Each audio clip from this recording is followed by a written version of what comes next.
Bom dia, turma do componente Escola, Alfabetização e Culturas da Escrita. Hoje eu gravei essa videoaula para vocês para falar sobre este livro aqui, escrito pela Emília Ferreiro, que se chama Reflexões sobre Alfabetização. A Emília Ferreiro, como vocês já conhecem um pouco, é argentina, psicóloga, pedagoga, radicada no México, e fez o doutorado dela pela Universidade de Genebra, sob a orientação do Jean Piaget.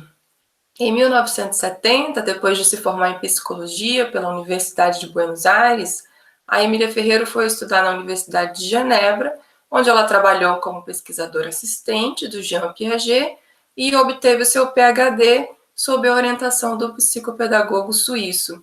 A Emília Ferreira, então, depois disso, retornou para Buenos Aires em 1971, formou um grupo de pesquisa sobre alfabetização e publicou a tese de doutorado. No ano seguinte, ela conseguiu uma bolsa de estudos pela Fundação Guggenheim para estudar nos Estados Unidos. Em 1974, ela se afastou das suas funções docentes na Universidade de Buenos Aires. Em 1977, como infelizmente veio ocorrendo em praticamente toda a América Latina, um golpe militar de Estado na Argentina, e ela passou a viver em exílio na Suíça, depois lecionando na Universidade de Genebra. Então ela iniciou uma pesquisa em Monterrey, no México, com crianças que apresentavam na época dificuldades de aprendizagem. E é aí que começou o grande ponto que a Emília Ferreiro se interessava justamente por essas crianças que estavam passando pela escola, mas não estavam aprendendo. Em 1979, ela passa então a residir no México com o marido, que é físico e epistemólogo, Rolando Garcia, com quem ela tem 2 filhos. Atualmente, a Emília Ferreiro é professora titular no Centro de Investigação e Estudos Avançados do Instituto Politécnico Nacional, na Cidade do México. Ou seja, é uma mulher professora latino-americana que conhece bem as dificuldades da nossa região, América Latina, Brasil, Argentina, México, e ela está muito envolvida, muito interessada em tentar solucionar e entender o que é esse fracasso, por que as crianças passam pela escola e não se alfabetizam. Neste livro, Reflexões sobre a Alfabetização, a gente vai começar a entender a psicogênese da língua escrita. Este livro, inicialmente, ele não foi escrito com o objetivo de ser um único documento. É uma reunião de 4 trabalhos que foram produzidos em momentos diferentes, mas dentro da mesma linha de pesquisa, que é a de contribuir para uma reflexão sobre a intervenção educativa alfabetizadora, a partir de novos dados oriundos das investigações sobre a psicogênese na criança. O que vem ser a psicogênese? É uma área dentro da psicologia que está ocupada em estudar a origem e o desenvolvimento dos processos mentais e das funções psíquicas. Então, a Emília Ferreiro se voltou para a questão da aquisição da leitura e da escrita. A investigação da Emília Ferreiro, ela destaca que a criança tem um papel ativo na busca pela compreensão desse objeto social complexo que é a escrita. A criança não tem uma postura passiva, ela não começa a aprender somente no momento que ela entra na escola. A criança está aprendendo o tempo todo, ela está observando, ela está ouvindo, ela está tocando, ela ouve conversas, ela conversa, ela vai ao mercado, ela pega um ônibus, tudo isso é aprendizagem para a criança. Portanto, a escrita, ela não é um produto escolar, ela é um produto social, socialmente produzido. A escola não deve deslegitimar as primeiras tentativas de escrita da criança, são as criações espontâneas. O que seria deslegitimar essa escrita? Essa criança, por exemplo, escreveu: "Acirei o pau no gato". É claro que a gente está percebendo que existem erros, mas a criança está fazendo um esforço para escrever aqui. Não seria o caso de pegar um apagador de quadro e apagar tudo e falar: está tudo errado. Você vai escrever "atirei o pau no gato" da maneira correta. Mas sim ressaltar o avanço da criança, de maneira que ela está fazendo um esforço, está conseguindo escrever. E, por enquanto, na fase inicial da alfabetização, não é necessário reforçar as regras gramaticais de início, apenas no início. Tanto as regras gramaticais e ortográficas, elas são trabalhadas, mas no início, a criança tem uma escrita espontânea que é muito importante que seja respeitada pela professora, pela escola. Antes das pesquisas da Emília Ferreiro, existia uma crença, então, de que a alfabetização era um processo que começava e terminava dentro da sala de aula, e que a aplicação do método correto garantia para o professor o controle do processo de alfabetização dos alunos. Se isso fosse verdade, bastasse você introduzir um método e ele daria certo, nós não teríamos nenhuma criança analfabeta. Por que uma criança passa 200 dias letivos, 800 horas dentro de uma escola, é aplicado um método e mesmo assim nós temos uma grande taxa de crianças que continuam analfabetas e que se tornam adultos analfabetos? Na medida que o maior número de alunos passou a ter acesso à educação, ampliou-se também a questão do fracasso escolar. Na ausência de instrumentos para repensar essa prática falida e os fracassos escolares, então passou-se a buscar os culpados. De quem é a culpa pela não alfabetização? Do próprio aluno, da escola, das professoras. Esse momento promoveu, então, uma revolução conceitual, principalmente no que se refere à alfabetização. Eu trouxe para vocês aqui uma charge de duas crianças voltando da escola com a mochila nas costas, e uma delas fala o seguinte: a professora diz que a culpa é de minha mãe, que não me ajuda, mas minha mãe não sabe ler. Então, como que a escola pode querer exigir que a família seja responsável por alguma coisa que é função escolar? A alfabetização de maneira sistematicamente organizada é uma função da escola, não é uma função da família. Principalmente se a gente pensa que as pessoas dessa família estudaram psicologia, pedagogia, letramento, alfabetização. Quanto tempo os pais, as mães, os avós, os tios, os irmãos mais velhos passam com essa criança? Se a criança passa 800 horas por ano dentro da escola, por que a escola, o que a escola está fazendo? Então, a gente deve exigir da família o que é o dever da família. O dever da escola é o conhecimento. As pesquisas da Emília Ferreira e dos seus colaboradores romperam, então, com esse imobilismo lamuriento e acusatório, impulsionando um esforço coletivo na busca de novos caminhos para que o educador rompa com esse círculo vicioso de reprodução do analfabetismo, ou seja, a criança passa pela escola, se torna adolescente e é expulsa dessa escola e se torna um adulto analfabeto. Nós temos aqui um gráfico dos países com mais adultos analfabetos no mundo.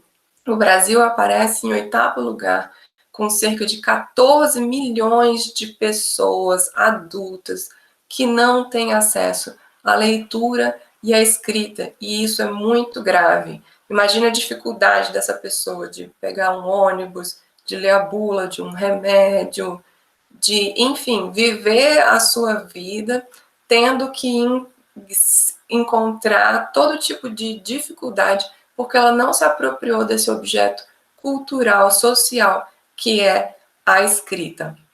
No nosso país, nós temos o mapa do analfabetismo. Quanto mais escuro, mais pessoas analfabetas. Infelizmente, nós temos uma concentração muito grande na região norte e nordeste da quantidade de pessoas com 15 anos ou mais que não sabem ler e escrever em cada estado do país.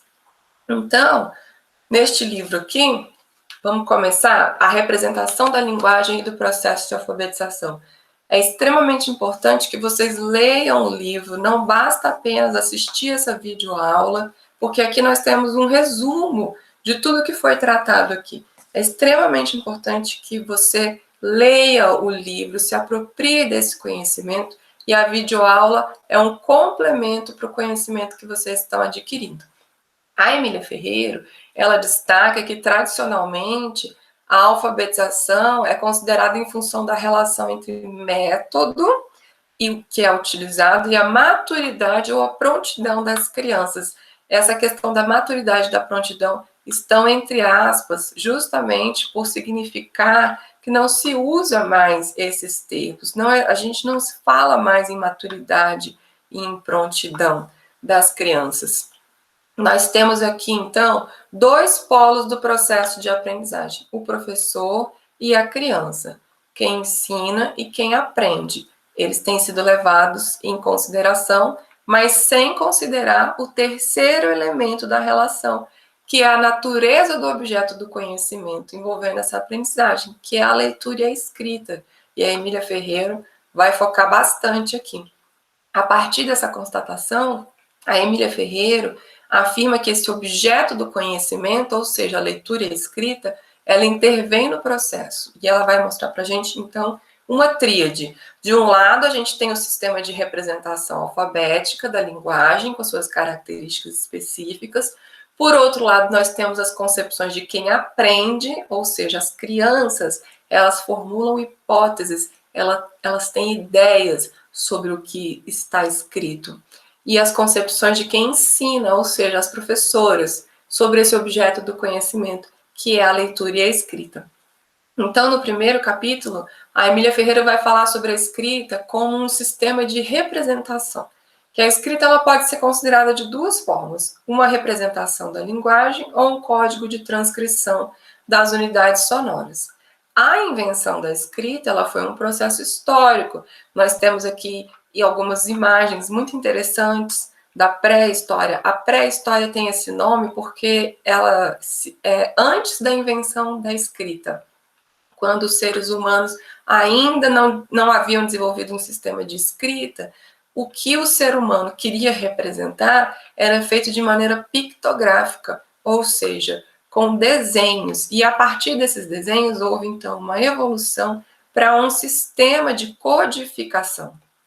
Se a gente for considerar o sistema de representação do número, o sistema de representação da linguagem, no início da escolarização, as dificuldades que as crianças enfrentam são as dificuldades conceituais semelhantes à construção desse sistema.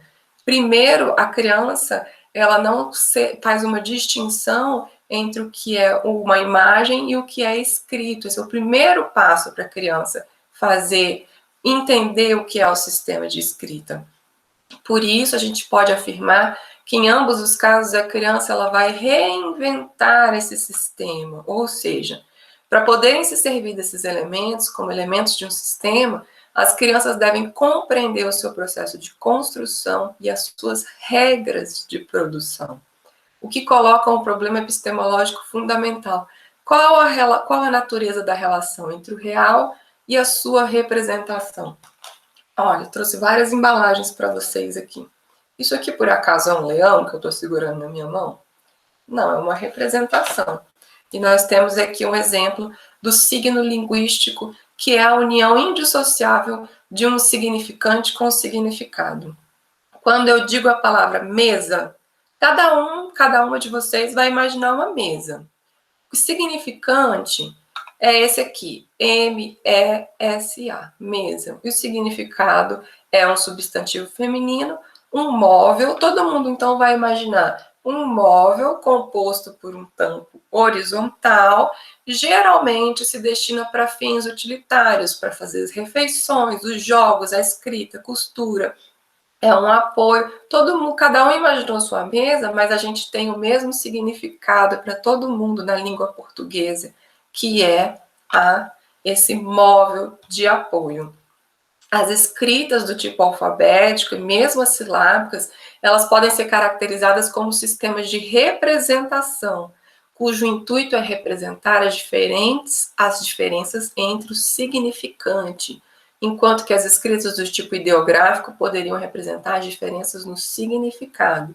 O significante, então, são os sons fonéticos sonoros, por exemplo, carro, C-A-R-R-O, é a representação dos fonemas, carro. O significado faz referência a um conceito, um conteúdo. Por exemplo, o que é um carro? É um meio de transporte.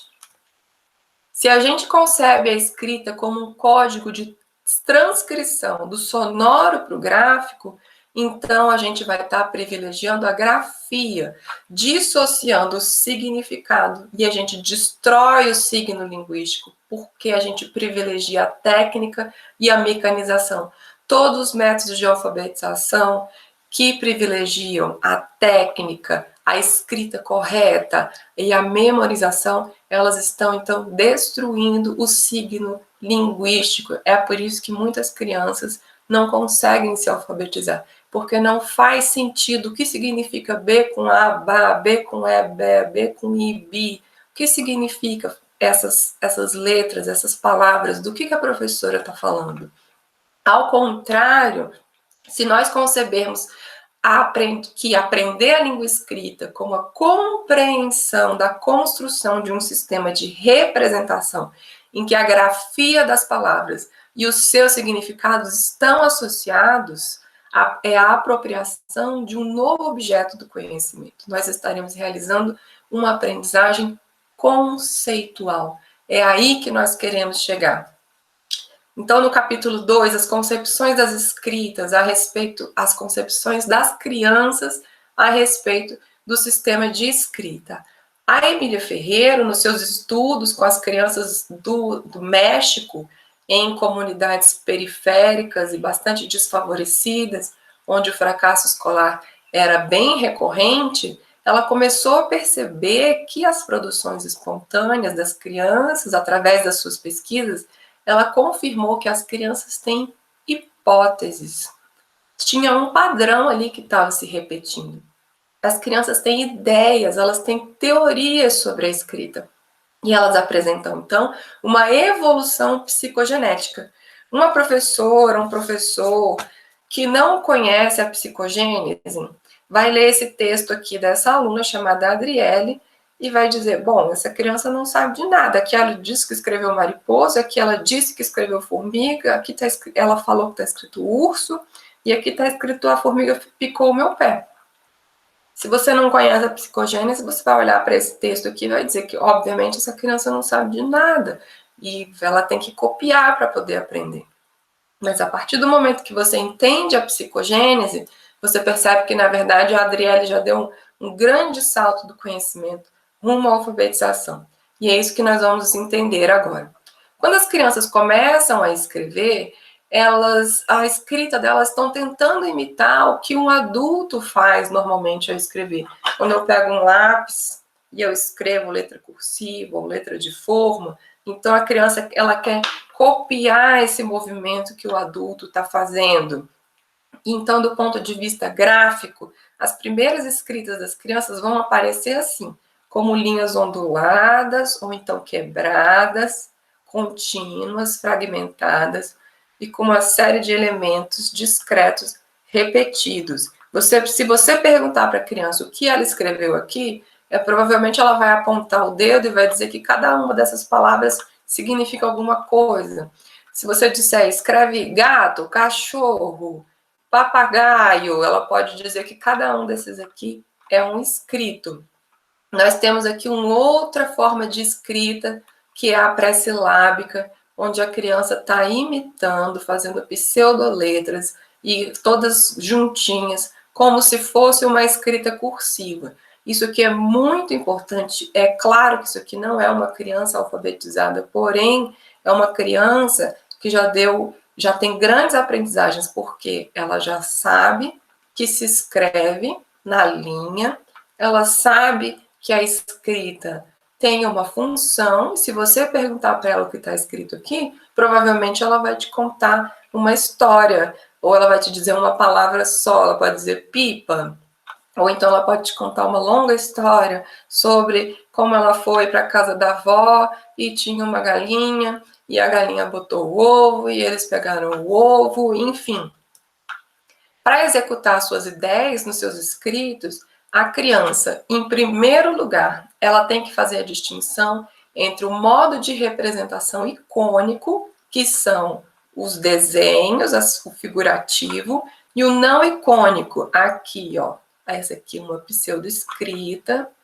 A criança, essa criança e essa criança aqui, já podemos perceber que ela sabe a diferença entre o que é desenho e o que é escrita, o que é figurativo e o que não é figurativo.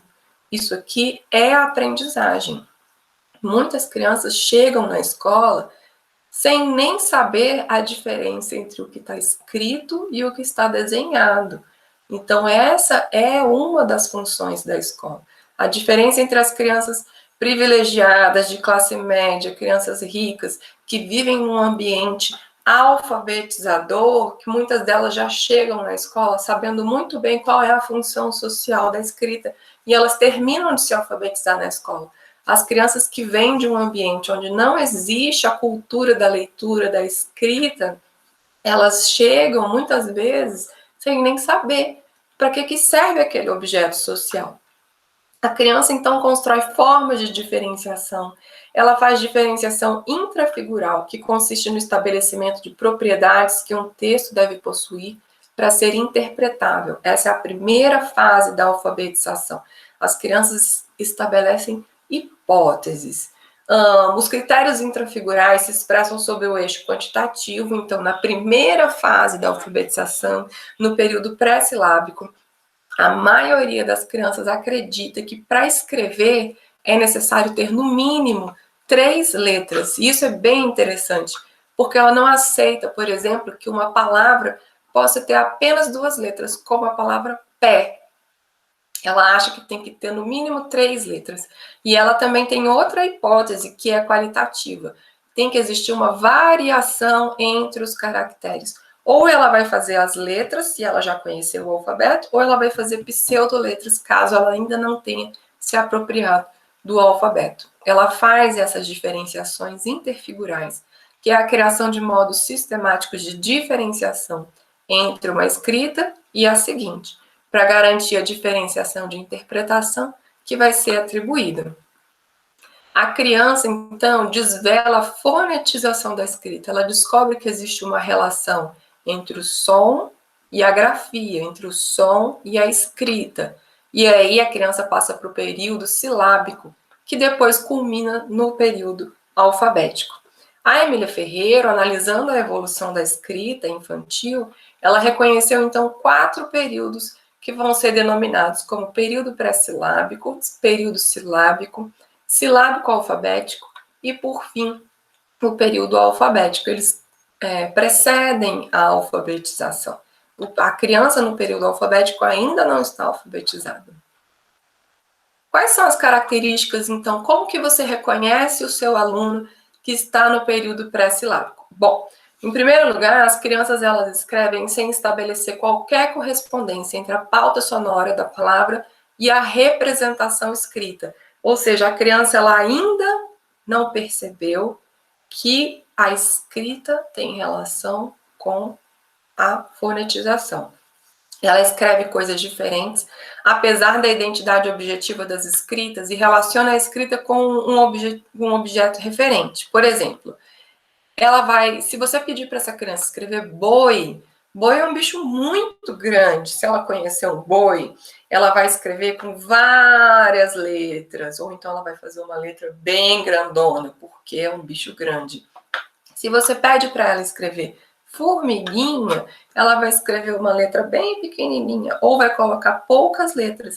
Apesar de que formiguinha tem muito mais letras do que a palavra boi, a criança que está no período pré-silábico, no que se chama de realismo nominal, ela acredita que as coisas grandes se escrevem com muitas letras muito grandes e as coisas pequenininhas se escrevem com letras pequenininhas.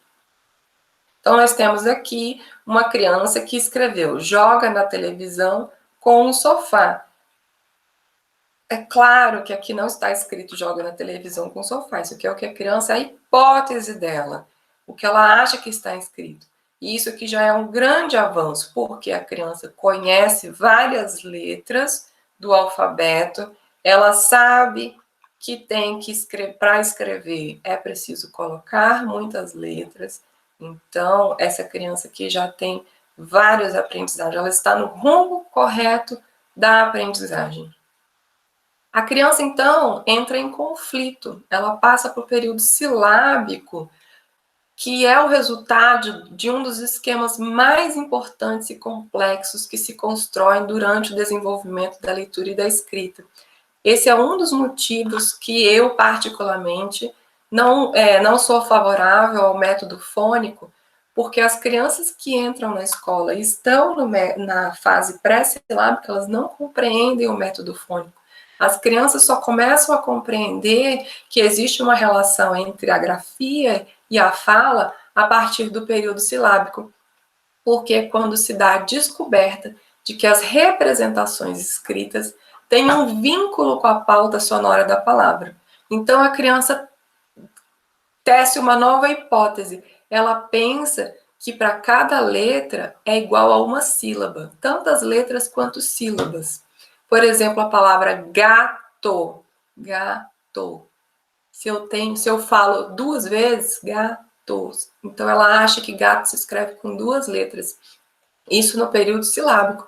No mesmo período, embora não necessariamente ao mesmo tempo, as letras podem começar a adquirir valor sonoro silábico relativamente estáveis às partes sonoras semelhantes entre as palavras. Vamos ver alguns exemplos aqui. A criança, a professora pediu, escreve gato. Ela escreveu gato, duas letras.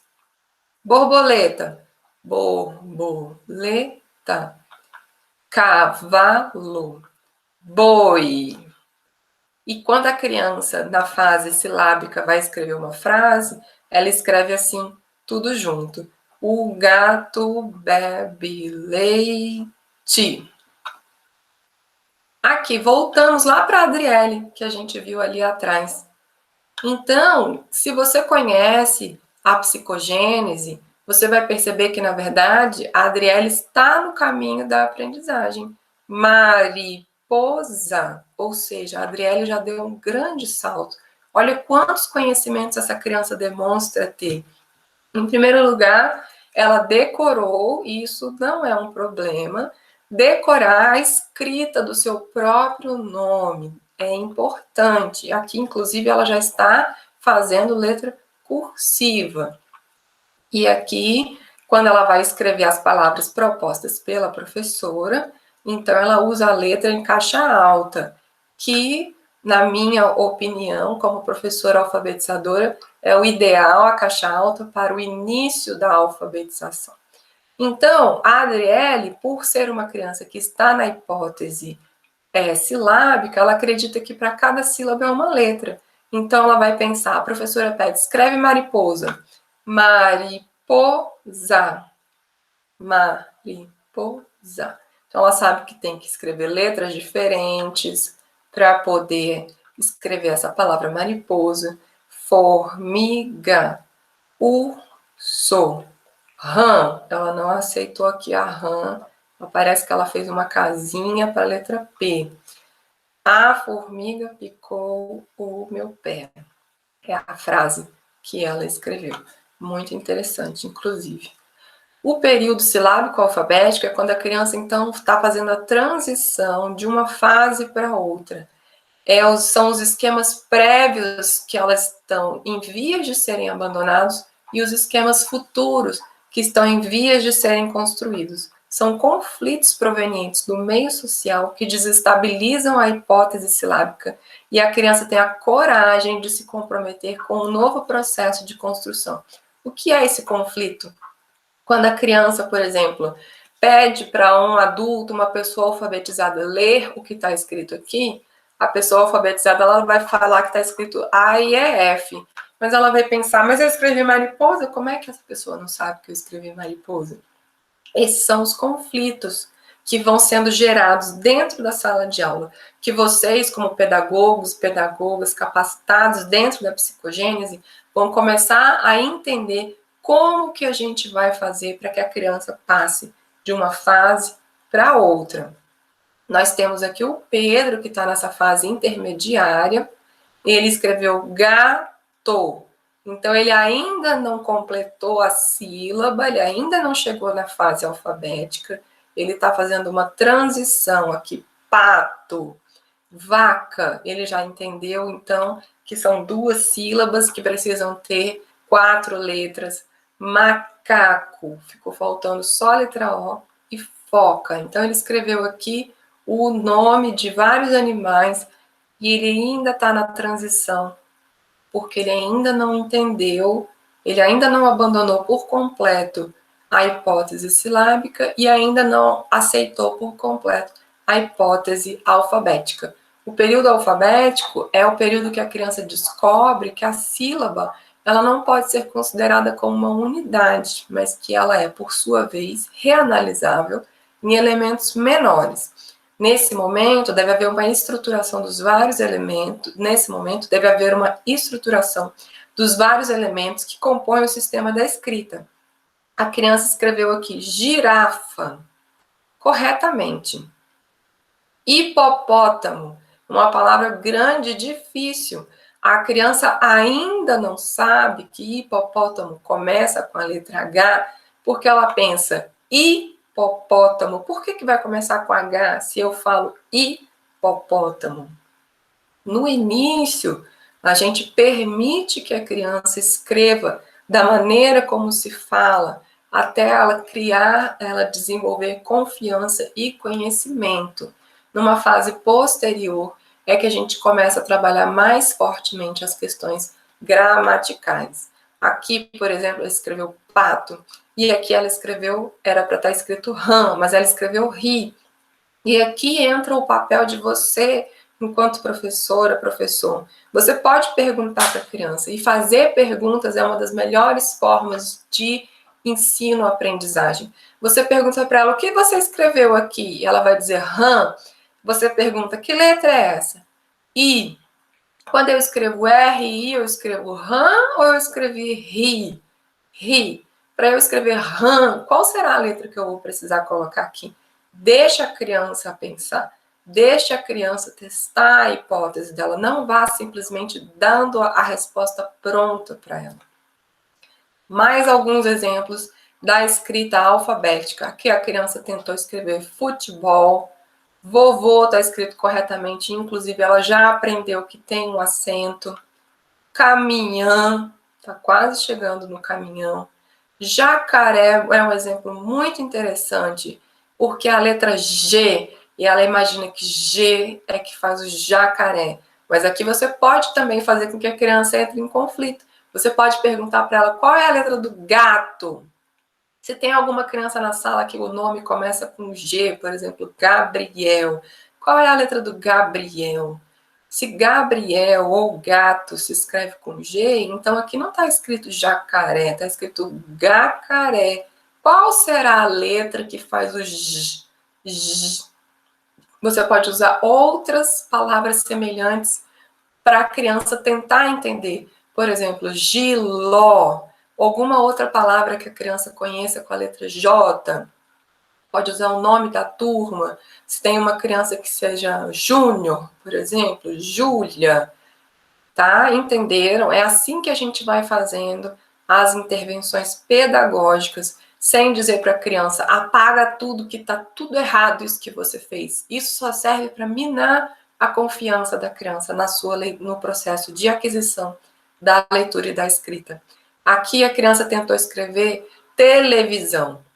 Ela escreveu elevisão. Você pode perguntar para ela, olha aqui o que está escrito elevisão. Como será que é a letra que faz esse som do televisão? Deixa ela pensar. Vai colocando palavras para ela. Tatu. Se tiver uma criança chamada Tereza, é a mesma de televisão. Deixa ela chegar na conclusão.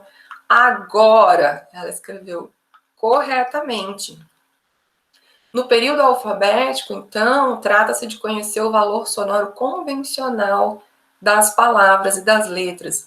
Pelo lado quantitativo, não pode estabelecer regularidade, duplicando a quantidade de letras por sílabas. Nós temos, então, sílabas bastante complexas, que têm uma, duas, três ou mais letras. Por exemplo, uma criança alfabética, se você pedir para ela, você levou a criança até o zoológico, fez um passeio da escola, e é claro que você vai aproveitar esse momento para alfabetizar os seus alunos. Eles foram até o zoológico e viram aquele animal que se chama, que é o tigre. Se a criança for alfabética, provavelmente ela vai escrever T-I-G-E, ela vai escrever tigre, porque ela vai ter uma dificuldade nesse período de reconhecer as sílabas complexas com mais de duas letras, como gre. Pelo lado qualitativo, nós vamos ter, obviamente, problemas ortográficos, quando a identidade do som não garante a identidade da letra, nem a identidade da letra, a identidade dos sons, como é o caso do hipopótamo. Vocês estão lá no zoológico com a turma de vocês, vocês vão ver o hipopótamo e você vai pedir para ela anotar o nome do bicho que ela conheceu, hipopótamo. Provavelmente ela vai escrever com a letra I, porque ela ainda não entendeu essa regra gramatical do construto da escrita, de que helicóptero e hipopótamo começa com a letra H. E aqui, para finalizar o período alfabético, eu trouxe para vocês um texto muito interessante, que foi escrito por uma criança, e vocês vão perceber que a gente consegue entender a mensagem que ela passou. Infelizmente, dependendo do contexto, essa criança aqui pode ser considerada alfabetizada, mas ela ainda não está alfabetizada. Ela está no período alfabético e bem desenvolvida. Na verdade, ela está a um passo da alfabetização, de ser considerada uma pessoa alfabetizada. Ela escreveu: este negócio das pipas está cada vez mais perigoso. Eu queria que parasse de vender cerol, porque está cada vez matando pessoas. Por favor, não solte pipa. Confia na sua mamãe quando ela falar para não soltar pipa. Não solte. Antes eu soltava pipa. E meu pai falou, não solte pipa. Aí eu parei. Hoje sou um garoto feliz. Então, esse texto muito interessante é de uma criança que tem confiança na sua escrita, porque muitas crianças já foram tão criticadas pela forma que ela escreve, pela forma como ela fala, preconceito linguístico, que quando você entrega um lápis para ela e pede para ela escrever, ela diz que ela não sabe, ela diz que ela tem medo. E, para finalizar, no capítulo 4, deve-se ou não se deve ensinar a ler e escrever na pré-escola? Na verdade, o que a Emília Ferreira vai dizer é que esse não é uma questão, esse problema está mal colocado. A polêmica sobre a idade ótima para o acesso à língua escrita, o problema sempre foi colocado tendo por pressuposto que os adultos é que decidem quando a aprendizagem vai ou não ser iniciada. O que os adultos precisam entender é que a criança não precisa da autorização da escola para aprender. A criança, ela aprende dentro e fora da escola. A diferença é que dentro da escola é um conhecimento sistematizado, onde existe método, onde existe intencionalidade. Mas isso não significa que fora da escola a criança aprende e muito. Para Emília Ferreira, a função, então, da pré-escola, ou seja, até os 5 anos de idade, deveria ser de permitir que as crianças que não tiveram a convivência com a escrita, ou seja, as crianças das classes mais privilegiadas, com pais e mães, avós alfabetizados, escolarizados, que as crianças tenham informações básicas sobre a escrita, em situação de uso social, não meramente escolar. O que seria o uso meramente escolar da escrita? Como a gente leu no livro anterior da Emília Ferreira, com todas as letras, por exemplo, o macaco é o mico. Em que contexto se usa esse tipo de escrita? Então, para que a escola seja um ambiente alfabetizador, que a criança tenha acesso a livros, a materiais escritos de vários tipos, que ela possa ter acesso, por exemplo, a rótulos, embalagens, gibis, cordel, poesia, música. Então, é necessário imaginação pedagógica para dar às crianças oportunidades ricas e variadas de interagir com a linguagem escrita. E eu vou mostrar para vocês aqui algumas sugestões, porque nós vamos entrar nesse assunto ainda com mais propriedade. É necessário que professores e professoras tenham uma formação psicológica para compreender as respostas e as perguntas das crianças, que são justamente as hipóteses de leitura e de escrita. Entender que a aprendizagem da língua escrita é muito mais do que a aprendizagem de um simples código de transcrição. É sim a construção de um sistema de representação. Primeira sugestão para vocês realizarem nas suas classes de alfabetização: contação de histórias. Leiam livros para os seus alunos. Aqui, façam uma rota com os seus alunos, seja na pré-escola, seja no ensino fundamental. Mostre para as crianças as imagens, o texto, qual é a diferença, onde que a professora está lendo, é na imagem ou é no texto? Permita que as crianças tenham acesso aos livros, que elas possam tocar os livros, que elas aprendam, inclusive, a ter zelo, cuidado por esses livros.